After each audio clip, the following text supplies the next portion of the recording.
Class 10th। आज हम आपके हिंदी की क्षितिज बुक से काव्य खंड से चैप्टर लेंगे 3 सेनापति। इनका जन्म हुआ था संवत 1616 में। अब जीवन परिचय। सेनापति का जन्म दीक्षित गोत्रीय ब्राह्मण परिवार में विक्रम संवत 1616 में हुआ था। अब ये विक्रम संवत क्या है, अभी हम इसको थोड़ा समझा देते हैं। काफ़ी चैप्टर्स में ऐसे लिखा हुआ था विक्रम संवत, शक संवत। तो जो विक्रम संवत है ना, विक्रम संवत क्यों रखा गया है? एक राजा था विक्रमादित्य, ठीक है। राजा विक्रमादित्य थे, जो उस टाइम माना जाता था ये कि है ना, जो भी राजा अपने पूरे गांव को कर्ज मुक्त कर देता था, स्वयं उसका कर्जा चुकाता था, किसी भी मतलब गांव वाले के ऊपर कोई ऋण नहीं रहता था, ऋण मुक्त करता था, खुद चुकाता था वो, तो उसका संवत शुरू हो जाता था। मतलब पूरे उस राज्य में उसका ही चलता था, उसके नाम का ही संवत चलता था। तो जो वो टाइम पीरियड था, तब से उसको, जैसे विक्रमादित्य ने अपने मतलब शुरू किया, ये राजा जो विक्रमादित्य था, उन्होंने सबसे पहले शुरू किया, अपने पूरे गांव को कर्ज मुक्त करके स्वयं उनका ऋण चुका करके उनको पूरा मुक्त किया। तो तब से उस टाइम पीरियड को विक्रम संवत नाम दिया गया। इन राजा के टाइम का जो समय था, मतलब जो राज्य का काल का जो समय था, जब इन्होंने वहाँ पर जो बोलते हैं ना राजा बने थे जब तक, उस टाइम पीरियड को विक्रम संवत कहा जाता है, ठीक है। तो अब ये जो विक्रम संवत है, जो अंग्रेजी कैलेंडर से 57 वर्ष आगे चलता है, यानी आगे चलता है। जो विक्रम संवत होता है वो अंग्रेजी कैलेंडर है ना जो आज का, उससे 57 वर्ष आगे चलता है। जैसे कि अभी चल रहा है 2020 चल रहा है, तो यहाँ पर 57 जो ये वर्ष है, इसको आगे खिसका दिया, तो अभी 2077 विक्रम संवत चल रहा है, ठीक है।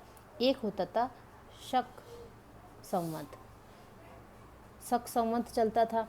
तो अब ये अंग्रेजी कैलेंडर से 78 वर्ष पीछे चलता है, यानी कि माइनस हो जाता है ना। जैसे अभी है, अभी 2020 चल रहा है ना, तो इसमें से 78 वर्ष को माइनस कर लेंगे, तो ये 1942 वर्ष अभी शक संवत चल रहा है, ऐसे निकालते हैं। जो विक्रम संवत होता है वो तो 57 ईयर्स आगे चलता है प्लस में। तो जो भी आज का टाइम है उससे अगर 57 प्लस कर देंगे तो वो अपना विक्रम संवत निकल जाता है। और जो आज की डेट में हम 79 वर्ष पीछे चलेंगे, माइनस कर देंगे जो भी आज की डेट में अगर अपन निकालेंगे जो सन है, तो 78 वर्ष पीछे निकालेंगे, तो ये 1942, मतलब ये भी शक संवत चल रहा है 1942। तो विक्रम संवत इसको कहते हैं कि राजा विक्रमादित्य ने सबसे पहले ये शुरू किया था, इसीलिए विक्रम संवत नाम से ये मतलब जाना, उनके टाइम पीरियड को जाना जाता है। तो 1616 में हुआ था,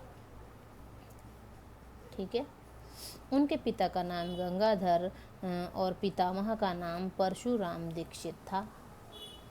उनके विद्या गुरु हीरामणि दीक्षित है, उनके जो थे गुरु थे हीरामणि थे, ठीक है। पिता का नाम परशुराम।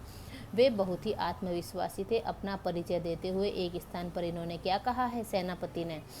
सेनापति सोई सीतापति के प्रसाद जाकी, सब कवि कान दे सुनत कविताई है।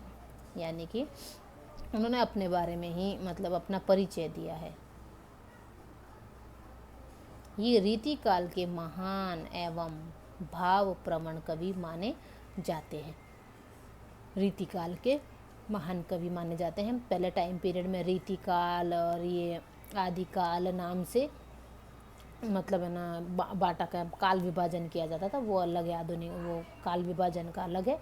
तो वो रीतिकाल के महान कवि माने। कुछ लोगों का कथन है कि सेनापति इनका उपनाम या उपाधि है। सेनापति, कुछ लोग, अभी इनका नाम नहीं है सेनापति, अभी इनका पुख्ता प्रमाण नहीं मिलते हैं कोई कि क्या था कैसे था, ये सिर्फ अनुमान पर ही आधारित है कि इनका, कई लोग होते हैं ये सेनापति नाम के हैं या फिर इनका उपनाम नहीं होती, कास्ट पीछे लगाते हैं ना, जैसे है ना अयोध्या सिंह उपाध्याय, हरियोध, हरिवंश राय बच्चन, ये पीछे सरनेम लगाते हैं ना, वैसा किंतु इनका मूल नाम किसी को भी नहीं पता है।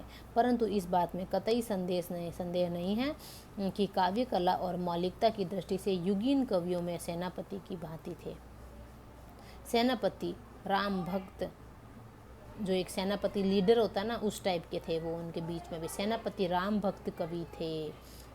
श्लेष अलंकार में के प्रयोग में वे सिद्ध हस्त थे। श्लेष अलंकार आता है ना कि एक ही अर्थ के कई अर्थ चिपके होते हैं जिसमें, तो श्लेष मतलब चिपकना। तो सिद्धहस्त थे।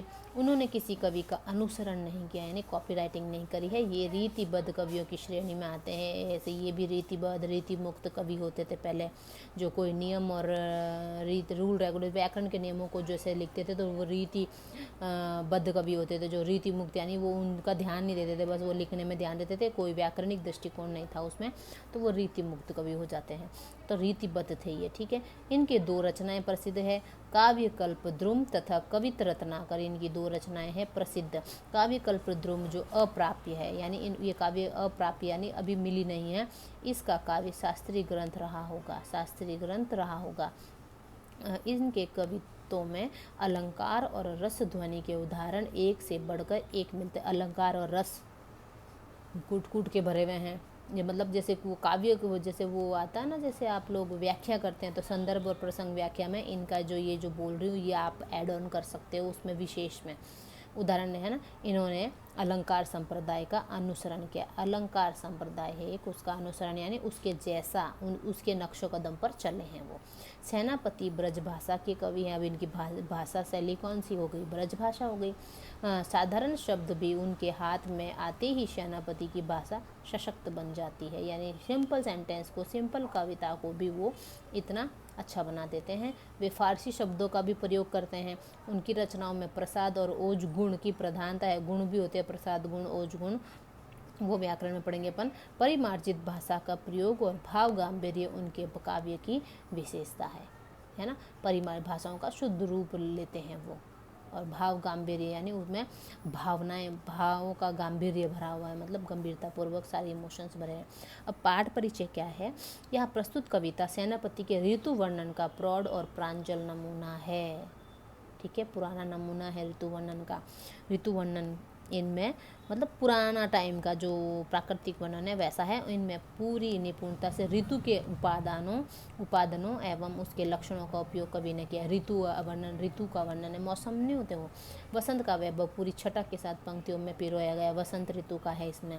कवि ने ऋतु वसंत को सूक्ष्मतापूर्ण मानवीकरण किया है, यानी मानवीकरण क्या होता है? मानवीकरण यानी जिसमें जीवन जागृत कर दिया हो, एकदम भर दिया हो। पूरा परिदृश्य राजा के आगमन काल की वस्तुओं एवं भावनाओं से बुना गया है। पूरा जो दृश्य है वो राजा के आज जिस तरह से राजा नहीं आता है, वसंत ऋतु को ऋतुओं का राजा कहा जाता है ना, जैसे राजा आते हैं वैसे ही वसंत ऋतु के आगमन का वो बताया गया है। अब है रंगीन उपवय सुगंधमय है। कोकिल चारण की भूमिका में पदगान कर रही है। कोकिला क्या? कोकिल मतलब कोयल क्या कर रही है? मतलब गीत गा रही है ना, वेलकम सॉन्ग गा रही है। शोभा के सुखमय उपकरण सेना के कवायद की छवि उत्पन्न कर रहे हैं, यानी कि वो शोभा के सुखमय उपकरण यानी कि जो भी उसमें जो उत्साह है, जो कुछ भी है, तो उसमें सेना के कवायद कर, जिस तरह से वो आती है ना, जैसे परेड होती है, जैसे सैनिक आते हैं फिर राजा आते हैं, उस टाइप से उसका वर्णन किया गया है। क्योंकि राजा एकाकी गमन नहीं, कभी भी राजा अकेला नहीं आता है, उसके साथ सेनाएं आती है, खूब सारी सेनापति होता है, सेना आती है। इसी तरह भीषण ग्रीष्म के बाद झुलसी हुई प्रकृति पर जब वर्षा की बूंदें पड़ती है तो धरती नयना अभिराम एवं सुखमय हो जाती है। जैसे भीषण गर्मी होती है, उसके बाद बरसात होती है, बरसात का भी इतना सुंदर वर्णन दिया गया है। मानसून का आगमन इस कृषि प्रधान देश के लिए एक उत्सव की तरह होता है। जब मानसून आता है तो हमारे जो भारतीय संस्कृति है उसमें जो किसान लोग हैं वो एक त्यौहार की तरह ही मनाते हैं, क्योंकि वो जब धरती हरी भरी होती है, उनकी खेती बाड़ी होती है, तभी तो अनाज उत्पन्न कर पाता है किसान। कवि ने डूबकर बरसात के ऋतु चक्र को आंखों में साकार कर दिया है। शीत ऋतु की आक्रामकता को सेनापति के आचरण में कवि ने वर्णित किया। अब इसमें शीत ऋतु का भी वर्णन दिया गया है। शीत ऋतु आती है तो क्या करते हैं लोग, जाड़े में कैसे बिहेव करते हैं, वो इसमें दिया गया है। इस हमले ने पूरी प्रकृति को पराजित कर दिया है। किसने? शीत ऋतु के आते ही सब कुछ धराशायी हो गया है। प्रकृति का जो रूप सौंदर्य है, बर्फीली हवा की चुभन तीर के समान घातक है। कैसी हवा चलती शीत ऋतु में? एकदम बर्फ के समान तीखी तेज एकदम, सूरज का तेवर निस्तेज पड़ गया। अब सूरज भी इतना जो तेज चमकता था, गर्मी में जो अपना प्रकोप दिखाता था, शीत ऋतु के आने से क्या हुआ, गर्मी अपना बोरिया बिस्तरा लेकर के भाग गई, और जो सूरज का जो तेवर था, उसका घमंड था, वो सब चूर चूर हो गए। क्योंकि सर्दियों में धूप का कोई असर नहीं होता, अपन जलते ही नहीं धूप से। अलाव की आग को घेर कर जन समुदाय ठिठुर रहे हैं। अब सूरज के टाइम पे भी जो कई लोग बार नहीं होता, सूरज छिप जाता है ऐसे कोहरे में, लोग क्या करते हैं, सड़कों में देखो लकड़ियाँ जला जला करके ऐसे साइड में उसके चारों तरफ घेर करके आग सेकते हैं ना। समुदाय मतलब एक ग्रुप बना लेते हैं। देशज समाज पर ऋतुओं के प्रभाव का इतना जीवंत वर्णन ही सेनापति को कालजयी कवि बनाता है। यानी कि इतना ऋतु वर्णन है, जो वसंत ऋतु है, शीत ऋतु है, वर्षा ऋतु है, उसका ऐसा सीन बताया गया है। मतलब राजा महाराजा की तरफ वसंत ऋतु आई है, मतलब जो उसमें उन्होंने जो अतिशयोक्ति, मतलब जो अतिशयोक्ति अलंकार भी कह सकते हैं इसको, कि जिस तरह से बढ़ा चढ़ा करके इन्होंने जो वर्णन किया है, वो पढ़ने में बहुत ही इंटरेस्टिंग है ना, बोरिंग सा सब्जेक्ट नहीं है। तो ये हो गया कवि परिचय, ये हो गया पाठ परिचय। अब हम ऋतु वर्णन का इसमें नेक्स्ट वीडियो में व्याख्या बताऊंगी मैं।